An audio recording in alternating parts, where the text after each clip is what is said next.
Menstrual cup ఎంతమంది use చేస్తున్నారు? ఇది ఎంతవరకు safe? Difference between sanitary pads and menstrual cups and how to use అనేది మనం స్టెప్ వైజ్ తెలుసుకుందాం. ఇప్పటికీ ఎంతోమంది మహిళలు పీరియడ్స్ అంటే బహిరంగంగా మాట్లాడడానికి ఇష్టపడరు, కానీ పీరియడ్స్లో చాలా సమస్యలు ఎదుర్కొంటారు. క్లాత్స్ నుండి శానిటరీ ప్యాడ్స్, ఇప్పుడు మెన్స్ట్రువల్ కప్స్ యూజ్ చేస్తున్నారు. Clothes and sanitary pads over bleeding వల్ల లీక్ అవ్వడం, smell, discomfort, infection, rashes and ఎక్కువ టైం హోల్డ్ చేయలేము. Menstrual cup is most safest method, cost effective, long term use and ఇది silicon మెటీరియల్స్తో తయారు చేస్తారు. So it's eco friendly.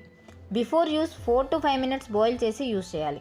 First కప్ని C షేప్లో hold చేసుకోవాలి. Next దాన్ని కిందికి పంచ్ చేసి రిలాక్స్డ్గా ఇన్సర్ట్ చేసుకోవాలి. కప్ ఇన్సర్ట్ అవ్వగానే లోపల ఓపెన్ అయిపోతుంది. 8 to 12 hours అయ్యాక బేస్ పిన్ చేసి రిమూవ్ చేసుకోవాలి. నెక్స్ట్ వాటర్తో వాష్ చేసుకొని యూస్ చేసుకుంటే సరిపోతుంది. ఎక్కువ బ్లీడింగ్ ఉన్న వాళ్ళు పెద్ద సైజ్ కప్స్ యూస్ చేసుకోవచ్చు. మెన్స్ట్రువల్ కప్ వల్ల ఏమైనా ఇబ్బందులు వస్తాయా అంటే నో. లీకేజ్ ఉండదు, ఇన్ఫెక్షన్ ఉండదు, easy to work, very comfortable. ప్రాపర్గా ఇన్సర్ట్ చేసుకుంటే పెయిన్ కూడా ఉండదు.